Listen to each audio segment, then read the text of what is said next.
Hello everyone, कैसे हो आप सभी लोग। आई होप आप बहुत अच्छे होंगे और अच्छे से तैयारी भी चल रही होगी। सो आज हम करने वाले हैं मंथली एमसीक्यू सीरीज का part 6 for the month of अगस्त। अगर आपने इसका प्रीवियस पार्ट नहीं देखा है तो आई बटन पे क्लिक कर सकते हैं। यहाँ पे आपको इसका प्रीवियस पार्ट जो है पार्ट नंबर 5 उसका लिंक मिल जाएगा। एंड इस लेक्चर की जो पीडीएफ है वो आपको एज यूजुअल हमारे टेलीग्राम चैनल पे अपलोड कर दी जाएगी after publishing this video. So let's begin with this session. First आपका क्वेश्चन है, recently in August the union minister Sarbananda Sonowal inaugurated the transformative digital information technology initiative IT Conclave 2025 leveraging technology in maritime in New Delhi, Delhi. The event was hosted by the Directorate General of Shipping under Ministry of Port Shipping and Waterways in collaboration with Dash. तो इनमें से कौन सी organisation है जिनके collaboration से IT Conclave 2025 leveraging technology in maritime को launch किया गया था, आपका होस्ट किया गया था। ठीक है, तो answer here is it is your company of masters marine of India, that is CMMI द्वारा इनके कोलैबोरेशन में आपका जो है इस इवेंट को होस्ट किया गया था। ठीक है, इस कॉन्क्लेव का मेन एम क्या था? टू प्रेजेंट डिजिटल इनिशिएटिव्स जो एनहांस करते हैं smart, secure and transparent maritime ecosystem को। ठीक है, जो एनहांस करते हैं बेसिकली एंड बूस्ट करते हैं इंडिया के प्रोमिनेंस को in a global maritime sector. Okay, now कुछ की इनिशिएटिव यहाँ पे जो है लॉन्च किए गए थे, जैसे डीजी शिपिंग वेबसाइट जो है वो रिवैम्प मतलब रिवाइज वाली आपकी यहाँ पे लॉन्च की गई थी GICW 3.0 कंप्लायंट करके। ठीक है, देन फेज 1 जो है वो रोल आउट किया गया था ई समुद्र प्लेटफॉर्म का। ये एक वेब बेस्ड डिजिटल प्लेटफॉर्म है जो डिजाइन किया गया है स्ट्रीमलाइन करने के लिए और यूनिफाई करने के लिए मैरीटाइम ऑपरेशंस को। इसे डेवलप किया गया है CMS लिमिटेड द्वारा एंड ये होस्ट करेगा आपके 60+ मॉड्यूल्स को, जिसमें कवर किया गया है रजिस्ट्रेशन, जैसे covering shipping, ship registration, certification, port services, maritime safety, ये सब यहाँ पे इंक्लूडेड है आपका। ठीक है, अब यहाँ पे ये जो प्लेटफॉर्म है it will serve as a single interface for statutory functions, जैसे और इंश्योर करेगा सेचुरेटरी फंक्शंस के लिए ये आपका एक सिंगल इंटरफेस है। और दूसरा पॉइंट कि ये इंश्योर करता है transparency, speed and ease of doing businesses. ठीक है, तीसरा क्या है कि digital transformation vision document launch किया गया था, जो बेसिकली एक डिजिटल रोड मैप है आपका। ठीक है, मैरीटाइम सेक्टर्स की आउटलाइन करने के लिए मैरीटाइम सेक्टर की टेक्नोलॉजी इंटरवेंशंस को। ठीक है, नेक्स्ट आपका क्वेश्चन है, which of the following statement about the revise co-lending guidelines issued by the Reserve Bank of India is incorrect. तो रिसेंटली RBI ने रिवाइज की है को लेंडिंग गाइडलाइंस आपकी। ठीक है, रेगुलेटेड एंटिटीज के लिए, जिसमें आपका NBFC बैंक ये सब आ जाते हैं। ठीक है, तो आपको बताना है कौन सा स्टेटमेंट आपका इनकरेक्ट है। पहला स्टेटमेंट क्या बोल रहा है, जो रेगुलेटेड एंटिटीज हैं उनको आपका मेंटेन करना होगा, उनको रिटेन करना होगा 10% of each individuals loan on their own book. जैसे आपका 100 रुपए का लोन दे रहे हैं तो उसका 10% जो है वो इन्हें रिटेन करना पड़ेगा इनके पास। ठीक है, ऐसे रेगुलेटरी एंटिटीज जो को लेंडिंग अरेंजमेंट्स में इन्वॉल्व हैं उनको ये मेंटेन करना होगा, ये मैंडेटरी किया गया है। दूसरा पॉइंट है कि जो लोन ओरिजिनेटर है उसको ट्रांसफर होना चाहिए लोन। ठीक है, को लेंडर से, मतलब जैसे बैंक है, बैंक ने 1 तारीख को अगर यहाँ पे जो है एक लोन की यहाँ पे 1 तारीख को बात हुई है तो विद इन 30 डेज जो है ये लोन आपका दे देना चाहिए, मतलब ट्रांसफर हो जाना चाहिए लेंडर, सॉरी जो पर्सन है, इंडिविजुअल है उसको। ठीक है, जिसने लोन लिया है। तीसरा पॉइंट कह रहा है, each partner in the co lending arrangements can be classified is portion of the loan as a priority sector lending. जैसे फॉर एग्जाम्पल कोई इंडिविजुअल है, उसने स्टार्टअप्स के लिए लोन लिया है। ठीक है, तो वो अपने लोन को PSL जो है बता सकता है। ठीक है, इन दैट केस यहाँ पे क्या बोला है, each partners in a co lending arrangements can classify, ये क्लासिफाई कर सकते हैं इसके पोर्शन ऑफ लोन को as a priority sector lending provided the loan meets the PSL eligibility criteria. अगर एलिजिबिलिटी क्राइटेरिया फॉलो होता है तो वो यहाँ पे अपने पोर्शन जो उनका है लोन का उसको एज अ PSL अनाउंस कर सकते हैं। ठीक है, नेक्स्ट है, the interest rate charge to the borrowers in को lending arrangements is a blended rate. जैसे यहाँ पे क्या बोला है, जो इंटरेस्ट रेट चार्ज किया जाएगा बोरोवर से इन अ को लेंडिंग अरेंजमेंट्स वो ब्लेंडेड रेट का होना चाहिए। जैसे अगर बैंक यहाँ पे आपका 10% पे दे रहा है और NBFC जो इंटरेस्ट रेट दे रहा है लोन पे वो 12% दे रहा है, तो जो एवरेज ब्लेंडेड रेट यहाँ पे होगा वो जो मतलब को लेंडिंग अरेंज मतलब जहाँ पे लोन में ब्लेंडेड रेट्स जो हैं वो चार्ज किए जाएंगे। ठीक है, Okay, the interest rate charged to the borrowers in co-lending arrangements is blended rate determined based on the weighted average of each regulated entity's internal rates proportionate to their funding contribution. Next आता है the roles and responsibility of each partner in a co-lending arrangement must be clearly disclosed upfront in a loan agreement with the borrower. तो ये आपको ध्यान में रखना है, ठीक है, सारा पॉइंट। अब यहाँ पे बोला गया है एक स्टेटमेंट इनकरेक्ट है, आपको बताना कौन सा इनकरेक्ट है। तो आंसर क्या हो जाएगा, option number B, that is कि जो लोन ट्रांसफर की प्रक्रिया है वो विद इन 15 डेज होनी चाहिए, ठीक है, मतलब 15 दिन के अंदर अंदर जो लोन है वो ट्रांसफर हो जाना चाहिए आपके इंडिविजुअल को, ठीक है। नेक्स्ट यहाँ पे कुछ अदर पॉइंट्स हैं, एक एक करके सबको डिस्कस कर लेंगे। अभी ये चीज़ तो हमने पढ़ ली थी कि मैंडेटरी किया गया है कि इनको 10% रिटेन करना है, ठीक है। दूसरा पॉइंट है कि ये जो डिजिटल लेंडिंग है वो आपकी it will be govern by the RBI direction 2025। तीसरा, ये आपका इम्प्लीमेंट होगा 1 जनवरी 2026 से। नेक्स्ट पॉइंट क्या बोल रहा है, जैसे अभी हमने डिस्कस किया कि जो को लेंडर है उनको विद इन 15 डेज जो है आपका लोन जो है आपका ट्रांसफर करना होगा, ठीक है। नेक्स्ट है कि जो डिफॉल्ट लॉस गारंटी आपकी है, ठीक है, यहाँ पे क्या बोला है, originating lender can offer up to 5% of default loss guarantee but it can not be use for a credit enhancement, ठीक है। नेक्स्ट है पीएसएल वाला भी हमने डिस्कस कर लिया था कि जो दोनों पार्टनर्स हैं इन को lending arrangements they can classify their portion as a priority sector lending, ठीक है, अगर एलिजिबल होते हैं, ओके। नेक्स्ट है जो गाइडलाइंस है, it applies to all the commercial banks, financial institution, NBFCs but excludes small finance bank, regional rural banks and local area banks, ठीक है। इंटरेस्ट रेट का भी हमने डिस्कस कर लिया कि ये ब्लेंडेड इंटरेस्ट रेट आपको चार्ज करने चाहिए, ठीक है। नेक्स्ट आता है if one partner classifies a loan as a special mention account or a NPA, the same classification applies to the other partner. ये भी क्लियर है, सिंपल लैंग्वेज में है। नेक्स्ट है lenders must include borrower selection criteria, product lines, fee structure and other relevant terms in their credit policy. इसके अलावा सारी जो ट्रांजेक्शन आपकी होंगी इंक्लूडिंग डिसबर्समेंट और repayment they must go through the escrow account maintain by the bank. तो ये सारी चीजें यहाँ पे आपकी मेंशन की गई है। Now next question है which of the following statements about the RBI's 56th and 3rd bi-monthly monetary policy committee meeting of a financial year 2026 is incorrect। तो अभी आपकी bi-monthly monetary policy committee की मीटिंग हुई थी और उसमें कुछ चीजें आपकी जो है मेंशन मतलब लाई गई हैं। जैसे पहला पॉइंट क्या कह रहा है, जो रियल जीडीपी ग्रोथ है आपका फाइनेंशियल ईयर 2026 का ये आपका रखा गया है 6.5%, इसमें चेंजेस नहीं किए गए हैं। फिर जो रेपो रेट है under the liquidity adjustment facility it has been capped unchanged, ये भी आपका 5.50% पे रखा गया है। नेक्स्ट स्टेटमेंट कह रहा है जो आपका स्टैंडिंग डिपॉजिट फैसिलिटी रेट है इसको इंक्रीज किया गया है 5.75% कर दिया गया है।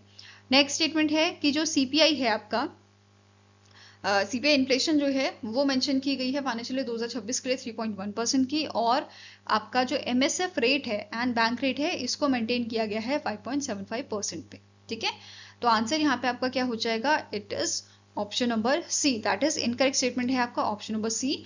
और आपका जो स्टैंडिंग डिपॉजिट फैसिलिटी रेट है ये अनचेंज रखा गया था 5.25% पे, ठीक है। नाउ नेक्स्ट है कि जो आपकी कमेटी यहाँ पे जो मीटिंग हुई थी इसके चेयरपर्सन कौन थे, आरबीआई के गवर्नर संजय मल्होत्रा जी, ठीक है। और यहाँ पे इस मीटिंग को और किसने अटेंड किया था, मतलब इस कमेटी के जो मेंबर्स हैं डॉक्टर नागेश कुमार, ठीक है। नेक्स्ट है सुगाता भट्टाचार्य, राम सिंह, पूनम गुप्ता एंड राजीव रंजन, इन्होंने ये मीटिंग को अटेंड किया था, ठीक है। अब करंट रेट्स की बात कर लेते हैं तो पॉलिसी रेपो रेट आपका 5.50% पे है, ठीक है। Standing deposit facility rate 5.25, marginal standing facility rate 5.75 पे, बैंक रेट 5.75 और आपका फिक्स्ड रिवर्स रेपो रेट 3.35% पे है, ठीक है। सीआरआर 4%, एसएलआर 18% है। बाकी यहाँ पे बेस रेट भी आप देख सकते हो लेंडिंग एंड डिपॉजिट रेट के 8.50% से लेके 10.30% है। एमसीएलआर ओवरनाइट 7.85% से 8.15% तक है। Saving deposit rate 2.25%, term deposit rate आपका ये है 5.85% से 6.70% तक, फाइन।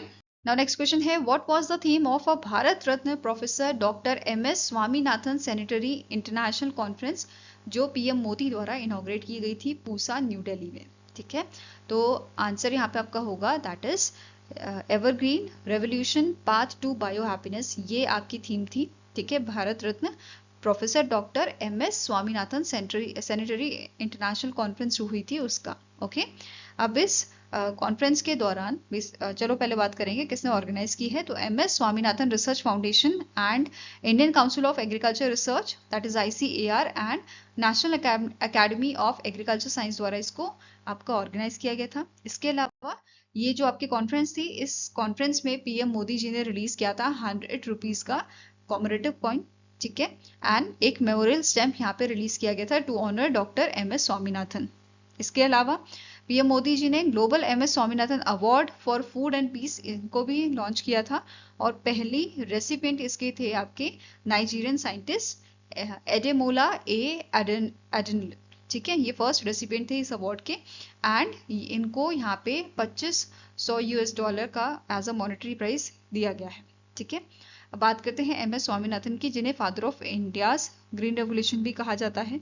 ठीक है, और इनके मेजर ऑनर्स और अवार्ड कौन कौन से हैं, जैसे शांति स्वरूप भटनागर अवार्ड 1961 में दिया गया था, 1971 में रमन मगस्य अवार्ड, देन 1986 में Albert Einstein world science award दिया गया था इन्हें, फिर पद्मश्री 1967 में, पद्म भूषण 1972 एंड 1989 में पद्म विभूषण इन्हें दिया गया था। Fine. Now next up question है, the Union Cabinet has approved the multidisciplinary education and research improvement in technical education scheme with a total financial outlay of rupees dash for a period from 2025-2026 till 2029-2030। तो recently union cabinet द्वारा एक scheme आपकी जो है वो approve की गई है, that is multi education and research improvement in technical education. और ये जो स्कीम है इसके लिए फाइनेंशियल आउटले दिया गया है 4200 करोड़ का। ठीक है, आंसर यहाँ पे आपका हो जाएगा, it is option number B. और कब से कब तक रहेगी आपकी? 2025-26 से ये आपकी चलेगी 2029-30 तक। ठीक है, अब यहाँ पे 2100 करोड़ का जो लोन है ये आपका इंक्लूड किया गया है इन दी 4200 और जो आपका दिया जाएगा वर्ल्ड बैंक द्वारा। ठीक है, नाउ इसके अलावा इस स्कीम का मेन एम क्या है कि हम इम्प्रूव करें क्वालिटी, इक्विटी एंड गवर्नेंस आपकी टेक्निकल एजुकेशन में। ठीक है, and this scheme is aligned with the national education policy 2020। Fine. इस स्कीम के तहत बेनिफिट मिलेगा 275 टेक्निकल इंस्टीट्यूशंस को, जिसमें से 175 इंजीनियरिंग इंस्टीट्यूशन आपके होंगे और 100 पॉलिटेक्निक यहाँ पे आपके होंगे। ठीक है, पॉलिटेक्निक इंस्टीट्यूशन यहाँ पे आपके होंगे। ठीक है, स्कीम के तहत IITs, IIM, all India council for technical education and national board of accreditation जो है ये इस स्कीम में शामिल किए गए। मतलब 200 जो आपकी 75 टेक्निकल इंस्टीट्यूशन है उसमें ये शामिल है, आपकी IITs हो गए, IIMs हो गए। Okay, now next up question है, what is the total amount allocated for the 3 infrastructure development components in Assam over the next 5 years by the Union Cabinet? तो recently हमारी गवर्नमेंट ने आपका 4000 करोड़ का अमाउंट जो है वो एलोकेट किया है असम में डेवलपमेंट करने के लिए। ठीक है, आने वाले 5 सालों के लिए 2025 से 2030 तक का ये आपका प्लान रहेगा, जिसमें 4000 करोड़ का अमाउंट जो है एलोकेट किया गया है। और ये अमाउंट जो है इसको बाइफरकेट करें अगर हम, तो इसमें से 500 करोड़ जो है वो यूज़ किया जाएगा आदिवासी इनहैबिटेड एरियाज़ के लिए, मतलब इनको डेवलप करने के लिए। देन 500 करोड़ यूज़ किया जाएगा for development in the Dimasa community and, मतलब यहाँ के जो इंफ्रास्ट्रक्चर आपके होंगे। तीसरा पॉइंट है कि यहाँ पे 3000 करोड़ का जो अमाउंट है वो यूज़ किया जाएगा for development of a United liberal front of Assam. ठीक है, इन सब चीज़ों के लिए ये आपका यूज़ किया जाएगा। इसी के साथ त्रिपुरा के लिए भी अमाउंट यहाँ पे जो है वो एलोकेट किया गया है 250 करोड़ का for the development of infrastructure and livelihoods for the tribal communities. Fine. Now next up question है, as per the Numbeo Safety Index mid 2025 ranking, which city has been ranked as the safest city in India and 49th globally with a score of 74.3? तो recently नम्बियो जो है इन्होंने अपना safety index निकाला है, safety index ranking निकाली है। ठीक है, और इसके अकॉर्डिंग इस इंडेक्स के अकॉर्डिंग इंडिया की सेफेस्ट जो सिटी है वो है आपकी मैंगलोर। ठीक है, आंसर यहाँ पे आपका हो जाएगा, it is option number A. वहीं पे अगर मैं बात करूँ ग्लोबली, तो ग्लोबली सेफेस्ट सिटी आपकी है यूएई की आबू धाबी। ठीक है, यहाँ पे आप पूरी टॉप 10 लिस्ट देख सकते हो। ग्लोबली पहले नंबर पे आबू धाबी आती है, दूसरे पे यूएई की Ajman, Sharjah again from UAE, then Doha from Qatar, Dubai from UAE, Ras Al Khaimah from UAE, Taipei Taiwan से, मस्कट ओमान से, the Hague from Netherland and Tampere from Finland. तो ये आपके टॉप 10 सिटीज हैं जो safest city में आती हैं और इनके सेफ्टी इंडेक्स आप यहाँ पे देख सकते हैं। सेफेस्ट कंट्री की अगर हम बात करें तो ये आपका है UAE with a score of 85.2। Most unsafe city जो आपकी थी, मोस्ट अनसेफ कंट्री जो आपकी रही है वो है Haiti with a 148th rank and score of 90। Okay, now static information भी कवर करते हैं नाम्बियो की। इसके सीईओ हैं मैलिडिन एडामोविक एंड इसका हेडक्वार्टर आपका सर्बिया में लोकेटेड है, बेलग्रेड सर्बिया में, और 2009 में से इस्टेब्लिश किया गया था। अब बात करते हैं इंडिया की टॉप सिटीज की जो सेफेस्ट है। मैंगलोर की हमने बात की, ठीक है, फर्स्ट नंबर पे with a global rank of 49। Vadodara second number पे है इंडिया में एंड 85th इसकी ग्लोबल रैंक है। ऐसे ही अहमदाबाद की 94, सूरत की 106, जयपुर की आपकी 118 है, 127 नवी मुंबई, त्रिवेंद्रपुरम 148, 159 चेन्नई की है global rank, then Pune 167, Chandigarh 175, 176 है हैदराबाद की, मुंबई की 187, लखनऊ 201, कोलकाता 209 एंड इंदौर की है 229th rank globally. Fine. Now next आपका क्वेश्चन है, which of the following statement is incorrect regarding the SEBI's proposed स्वागत FI फ्रेमवर्क। तो रिसेंटली सेबी ने एक फ्रेमवर्क जारी किया है स्वागत FI नाम से, जिसका मेन एम क्या है कि जो जैसे फॉरेन पोर्टफोलियो इन्वेस्टर जो हैं वो इंडिया में इन्वेस्ट करते हैं, राइट, तो उनकी जो इन्वेस्टिंग है इंडिया में उसको सिंपलर बनाया जाए, उसको फास्ट बनाया जाए for a low risk foreign investor. ठीक है, तो आप बात करते हैं इन पॉइंट्स की, जिसमें से एक पॉइंट आपका इनकरेक्ट है, वो हमें फाइंड आउट करना है, राइट। सो पहला स्टेटमेंट क्या बोल रहा है, स्वागत FI stands for single window automatic and generalised access for trusted foreign investors. Next है, इसका एम है स्ट्रीमलाइन करना रजिस्ट्रेशन फॉर बोथ FPIs, ठीक है, and FVCIs through a single window mechanism. Next आता है the periodicity for KYC review under the Swagat FI is proposed to be reduced from 3 years to 1 year for low risk investors कि उन्हें KYC अपना जो है renew करना होगा। ठीक है, नेक्स्ट है, it proposed removing the cap on NRIs, OCIs, RIs contribution to the eligible Swagat FI funds. Next है, eligible investors can opt to use single demat account for all securities acquired under various foreign investments categories। तो देखो यहाँ पे बस main M क्या है कि simple करनी है चीजें इन्वेस्टर्स के लिए। ठीक है, फॉरेन इन्वेस्टर्स जो हैं उनके लिए चीजें सिंपल करनी है, इसके लिए सिंगल विंडो की यहाँ पे बात की गई है। ठीक है, जो FPIs हैं उनके लिए अलग होती है, FVCIs के लिए अलग होती है। तो अब यहाँ पे एक ही विंडो करने की बात कर रहे हैं, single window automatic and generalise access की यहाँ पे बात की जा रही है। ठीक है, सेकेंड थिंग, जो KYC है वो कितने सालों में अपडेट होगा, तो 10 साल इसके लिए यहाँ पे कर दिया गया है कि 10 साल में एक बार इसे अपडेट करना होगा। तो इनकरेक्ट स्टेटमेंट आपका ऑप्शन नंबर सी है। नेक्स्ट पॉइंट क्या बोल रहा है कि जो कैप रखी गई है वो 50% होती है NRI, OCI और RI के लिए। ठीक है, इसको रिमूव करने की यहाँ पे बात की गई है। इसके अलावा लास्ट स्टेटमेंट बोल रहा है कि सिंगल डीमेट अकाउंट हमें बनाना पड़े FPI और FVCIs के लिए। ठीक है, तो ये सब चीजें यहाँ पे बताई गई हैं। इनकरेक्ट स्टेटमेंट आपका ऑप्शन नंबर सी था कि ये जो आपकी 3 years पहले होता था कि KYC 3 साल में अपडेट करनी होती थी, अब 10 साल यहाँ पे कर दिया गया है। ठीक है, एक एक करके तो समझ लेते हैं इसको। Single window registration, one time registration यहाँ पे रहेगा FPIs के लिए और FVCIs के लिए। ठीक है, जिससे पेपर वर्क आपका जो है कम हो जाएगा, टाइम कम लगेगा, तो हमारी जो काम है वो फटाफट होएगा। ठीक है, लॉन्गर केवाईसी रिव्यू पीरियड कर दिया गया है, ठीक है। पहले आपका अगर हम बात करें करंटली जो फॉलो हो रहा है वो लो रिस्क एफपीआईज के लिए 3 साल है, एफवीसीआईज जो हैं इनके लिए 5 साल है। तो अभी यहाँ पे बात की गई है कि इस फ्रेमवर्क के आने के बाद ये 10 साल में एक बार केवाईसी जो है आपकी अपडेट करनी होगी, ठीक है। देन जो कैप है आपकी वो रिमूव करने की बात की गई है। Currently it is at the 50% of the corpus and ये आफ्टर दिस फ्रेमवर्क ये आपकी हटा दी जाएगी, ठीक है।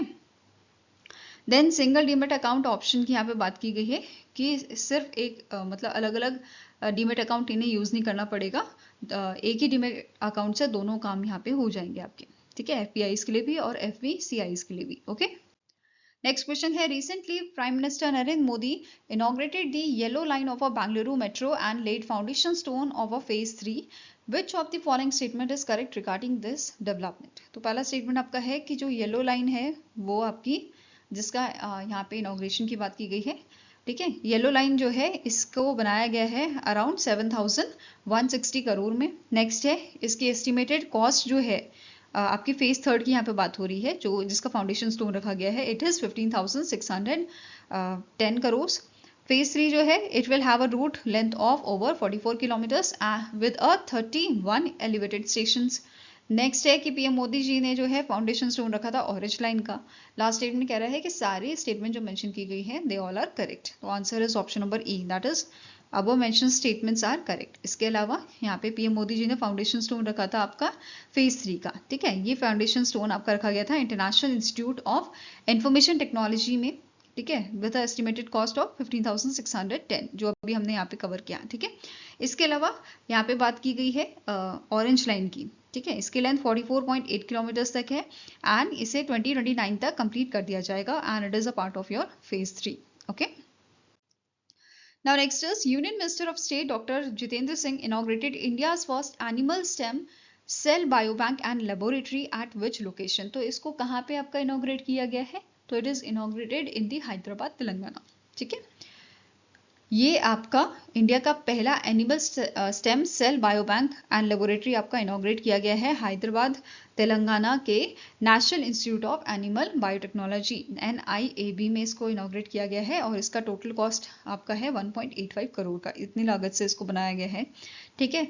इसका मेन एम जो रहेगा, इसका मेन फोकस जो रहेगा वो रहेगा on the regenerative medicine and cellular therapies for a life stocks, ठीक है। And this is supported by the national biopharma mission and it includes facilities जैसे 3D bio printer and cryo storage units, ठीक है। ये इस पे focus इसका रहेगा और इसमें ये फैसिलिटीज इंक्लूडेड होंगी। नाउ अब यहाँ पे इस इवेंट के दौरान डॉक्टर जितेंद्र सिंह जो हैं इन्होंने 5 इनोवेटिव वेटनरी डायग्नोस्टिक टूल्स जो हैं वो यहाँ पे लॉन्च किए थे, ठीक है, with support to support the one health approach. पहला आपका है रैपिड डिटेक्शन ब्रूसेलोसिस। तो ब्रूसेलोसिस को जल्दी डिटेक्ट करने के लिए ये आपका लॉन्च किया गया है। देन मैस्टिटिस डिटेक्शन टेक्नोलॉजी, ठीक है। नेक्स्ट आता है anti microbial sensitivity testing device, toxoplasmosis detection kit and Japanese encephalitis detection kit, ये सारी यहाँ पे आपकी लॉन्च की गई थी। नाउ नेक्स्ट क्वेश्चन है, the Garuda registry and AI enabled system to detect fraudulent cyber activities was launched by chief minister of which state? तो इनमें से कौन से स्टेट के चीफ मिनिस्टर थे जिनके द्वारा गरुड़ा दृष्टि जो आपका सिस्टम है उसे लॉन्च किया गया है, जिसका मेन काम क्या रहेगा, जो फ्रॉडुलेंट एक्टिविटीज होंगे जैसे कि आपके कोई आपकी हेट स्पीचेस दे रहा है सोशल मीडिया पे या फिर ड्रग ट्रैफिकिंग कर रहा है, तो उस चीज को डिटेक्ट करने के लिए इसका यूज किया जाएगा, ठीक है। अब आंसर यहाँ पे क्या हो जाएगा, it was launch by the Maharashtra chief minister, ठीक है। महाराष्ट्र के चीफ मिनिस्टर द्वारा इसको लॉन्च किया गया था।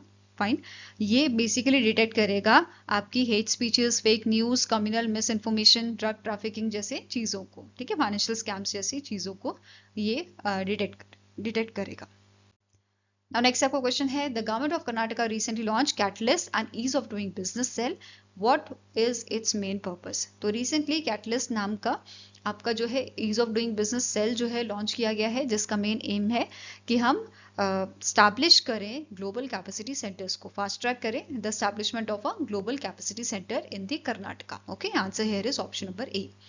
अब यहाँ पे जो ये कैटलिस्ट है इसको लॉन्च किया गया है in align with the global capacity centre policy 2024-2029, जिसका मेन एम है कि हम अट्रैक्ट करें 500 new global capacity centres by the 2029। ठीक है, इसी के साथ टोटल 1000 ग्लोबल कैपेसिटी सेंटर यहाँ पे आपके हो जाएंगे।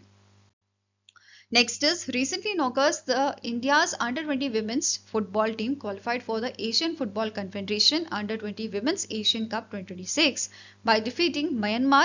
Which country will host the AFC under-20 Women's Asian Cup 2026? अब जो ये आपका एशियन आपका जो है Asian football federation under twenty women's Asian cup है, ये थाईलैंड होस्ट करेगा एंड ये नेक्स्ट ईयर आपका अप्रैल के मंथ में जो है ये टूर्नामेंट आपका स्टार्ट होएगा। ठीक है, 1 to 18 अप्रैल ये आपका चलेगा in 2026। Now next is, which state government has appointed actress Madhuri Dixit as the brand ambassador of its handloom industry.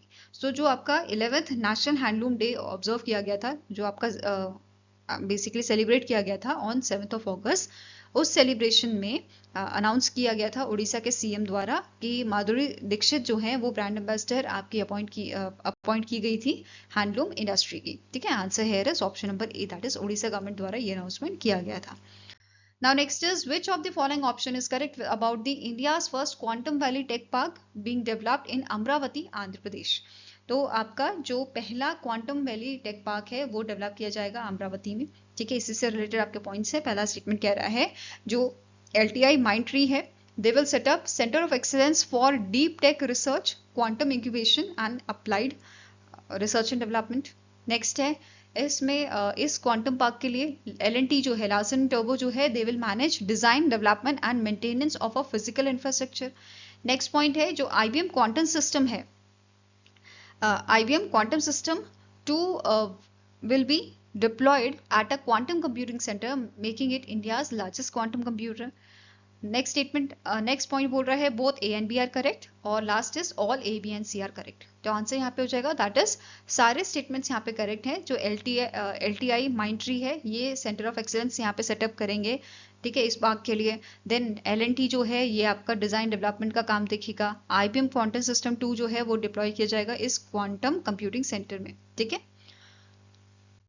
Next question है, Nelco limited, a satellite communication company of a Tata Group has partnered with which French satellite service provider to deliver OneWeb low Earth orbit satellite connectivity across India। तो इनमें से कौन सी आपकी French satellite service provider company है जिसने partnership की है Nelco limited के साथ? तो इट इज योर यूटिलसेल। ठीक है, sorry for the pronunciation, it is यूटिलसेट। Okay, next is, which bank has entered into a strategic partnership with the CAMSPay to launch a new digital payment gateway platform for Indian enterprises? तो इनमें से कौन सा bank है जिसकी strategic partnership हुई है CAMSPay के साथ? तो it is your RBL bank. ठीक है, RBL बैंक की पार्टनरशिप हुई है, अग्रीमेंट साइन हुआ है CAMSPay के साथ लॉन्च करने के लिए आपका digital payment gateway platform. Okay, RBL के MD एंड CEO कौन है? R सुब्रमण्य कुमार। ठीक है, CAMSPay के हैं MD and CEO Vasant Jayapal. ठीक है, नेक्स्ट क्वेश्चन है, which of the following organization और organizations signed an MOU with NABARD to launch collateral free shrimp farming loans? तो इनमें से कौन सी ऑर्गेनाइजेशन है जिसके साथ MOU साइन हुआ है आपका नाबार्ड का? ठीक है, किसके लिए? लॉन्च करने के लिए, डिसबर्स करने के लिए collateral free shrimp farming loans को।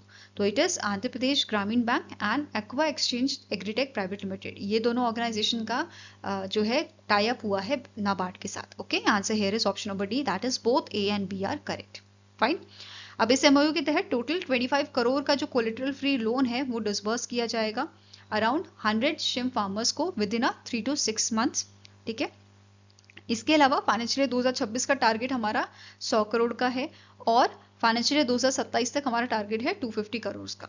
ओके, नाउ नेक्स्ट क्वेश्चन है, the government of India recently sign a trade corporation pact with which country to enhance trade alliances between corporatives of both nation? तो government of India का अभी जो है trade corporation pact sign हुआ है Zambia के साथ। ठीक है, किसके साथ साइन हुआ है? जाम्बिया के साथ। Here answer is option number C. Okay, now next question है, the NLC India Limited sign an MOU with which organization for the extraction of rare earth elements from fly ash? तो इनमें से कौन सी आपकी जो है ऑर्गेनाइजेशन है जिसके साथ NLC इंडिया लिमिटेड का अग्रीमेंट साइन हुआ है? तो it is Bhabha atomic research centre. ठीक है, भाभा एटॉमिक रिसर्च सेंटर के साथ ये MOU साइन हुआ है। किसके लिए? एक्सट्रैक्शन करने के लिए रेयर अर्थ एलिमेंट्स का, ओके, फ्रॉम फ्लाई ऐश। और इसका जो पायलट प्रोजेक्ट है ये आपका सेटअप किया जाएगा न्यायवेली तमिलनाडु में। ठीक है, with a technical support from the Bhabha atomic research centre. Okay, now next is the Department for Promotion of Industry and Internal Trade sign an MOU with which company to support early stage startups in manufacturing sector? तो recently DPIIT जो है इनका agreement sign हुआ है, इनका memorandum of understanding sign हुआ है Zepto private limited के साथ। किस चीज के लिए? सपोर्ट करने के लिए अर्ली स्टेज स्टार्टअप जो है इन अ मैन्युफैक्चरिंग सेक्टर। ठीक है, इसके लिए इन्होंने एक प्रोग्राम लॉन्च किया है जिसका नाम है जेप्टो नोवा इनोवेशन चैलेंज। ठीक है, इस प्रोग्राम के थ्रू ये सपोर्ट करेंगे अर्ली स्टेज स्टार्टअप्स को मैन्युफैक्चरिंग सेक्टर में। ठीक है, और यहाँ पे ये MOU साइन किया है डॉक्टर सुमित जरनगल जो डायरेक्टर है DPIIT के, एंड काईवल्य वोरा जो को फाउंडर है आपके जेप्टो के। ओके, जेप्टो की आपकी जो है स्टार्टिंग इन्फॉर्मेशन कवर करते हैं। इसके CEO हैं आदित्य पलीचा, बैंगलोर कर्नाटका में इसका हेडक्वार्टर है और 2021 में से स्टैब्लिश किया गया था। इसके अलावा एक और आपकी न्यूज है, DPIIT ने जो है एक अग्रीमेंट साइन किया है हीरो मोटोकॉर्प लिमिटेड के साथ सपोर्ट करने के लिए स्टार्टअप्स को और एंटरप्रेन्योर्स को। ठीक है, बेसिकली जो हमने पहला क्वेश्चन अभी पढ़ा था, ठीक है, उसी से रिलेटेड ही आपका है कि सेम चीज के लिए अर्ली स्टेज स्टार्टअप जो है उनको सपोर्ट करने के लिए यहाँ पे हीरो मोटोकॉर्प के साथ अग्रीमेंट साइन हुआ है इनका। किस प्रोग्राम के तहत? Hero for startups. इस प्रोग्राम के तहत बेसिकली ये सपोर्ट करेंगे आपके अर्ली स्टेज स्टार्टअप्स को। यहाँ पे स्टार्टअप्स को सेलेक्ट किया जाएगा और ये एक्सक्लूसिव एक्सेस प्रोवाइड करेंगे हीरो मोटोकॉर्प्स की रिसर्च एंड डेवलपमेंट फैसिलिटीज में जर्मनी और इंडिया में। ठीक है, now next is Union Defence Minister Rajnath Singh announced that India's annual defence production reached an all-time high of ₹1 crore for financial year 2025। तो recently announcement किया है हमारे defence minister ने कि इंडिया का जो आपका एनुअल डिफेंस प्रोडक्शन है वो आपका हाईएस्ट रहा है अभी। ठीक है, फाइनेंशियल ईयर 2025 की यहाँ पे बात हो रही है। ये हाईएस्ट कहाँ तक पहुंचा है? 1,50,590 करोड़ तक ये आपका प्रोडक्शन जो है वो पहुंच गया है। ठीक है, answer here is option number D.